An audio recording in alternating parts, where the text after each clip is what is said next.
in 2011. Good luck. Come on, monster! It's the follow-up to Oblivion. It's the latest game in the Elder Scrolls series. Oblivion was 2006 Game of the Year.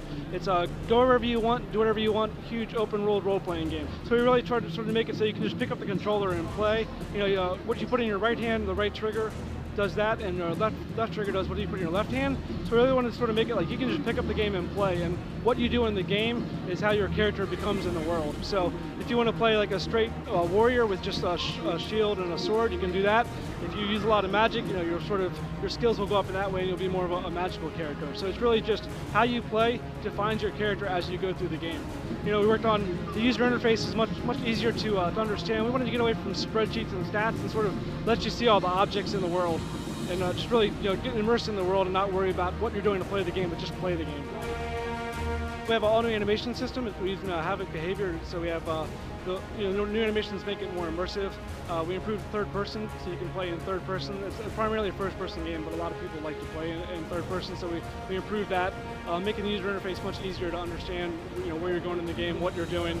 And then also with our Radiant story, it allows us to sort of tailor the game as you play through it. So if there's parts of the game you haven't seen, or dungeons you haven't gone to, or quests you haven't done, the game keeps track of this, and it'll sort of tailor the experience for you as you play through to take this huge open world and make it more of a cohesive game.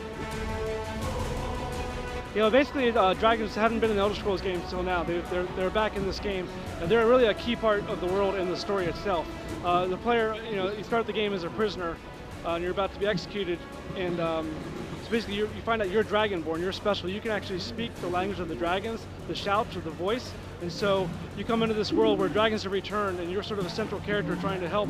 You can make a difference and help get rid of the dragons. So they play not only in the world, they're totally unscripted, they do their own thing, but also they're a key part of the story as you go through the game. How do you get, why are dragons back, and what do you need to do to help banish them? I mean, like with all those Scrolls games, we sort of want you to play as you want, be who you want, and the world reacts around you. So it's just more of an evolution of that. One thing we've done is a lot of the NPCs in the world, they all have like their own schedules, their own jobs. They can work the lumber mill, they can chop wood. You can also do these things. If you want, you could sabotage the lumber mill, and that'll affect the economy. And then the world just reacts to you as you play. We have 5 cities in the game this time, so we're able to focus a little bit more on each city having its own sort of feel, its own unique culture, and much more rugged and brutal world than Oblivion.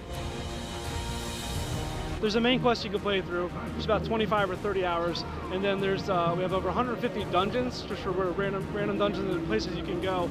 And then we also have the faction line. So we've said here at E3 we're talking about the Mages Guild is back. The Companions Guild, which is the fighter, and also the Thieves Guild. So we have those faction lines you can do, as well as the main quest, or you can just go off and play however you want, and it'll all sort of reacts to how you play, but it's all available to you. So we have the perk system too. One of the things we carried over from Fallout 3, where every level, when you level up, you can pick a perk for your character. So that's another way you can sort of define your character. You can pick a perk to sort of enhance your blocking spell. One of the cool perks is when you block, it'll actually slow time. If you do a power block, it'll slow time and give you an advantage on the NPC. Or you get perks that'll slow the world down when you zoom in with your arrow. So there's over 230 perks currently. So every level you level up, you get a new perk. So it really allows you to define, what character you want to play, how you want to play, and opens up all sorts of possibilities as you play through. You can dual wield swords. So actually, you can dual wield any one-handed weapon in the game. So there's a lot of cool things that will come from that as well. And then we have the finishing moves. So some of the battles will end with a really cool finishing move. Really violent, and makes you feel like you really kick somebody's ass. So yeah, so it's Elder Scrolls game, open world, go where you want, be what you want, do what you want. Return of Dragons to the Elder Scrolls series, which is a big thing. It's coming out on PC, PS3, and 360 on 11/11/11.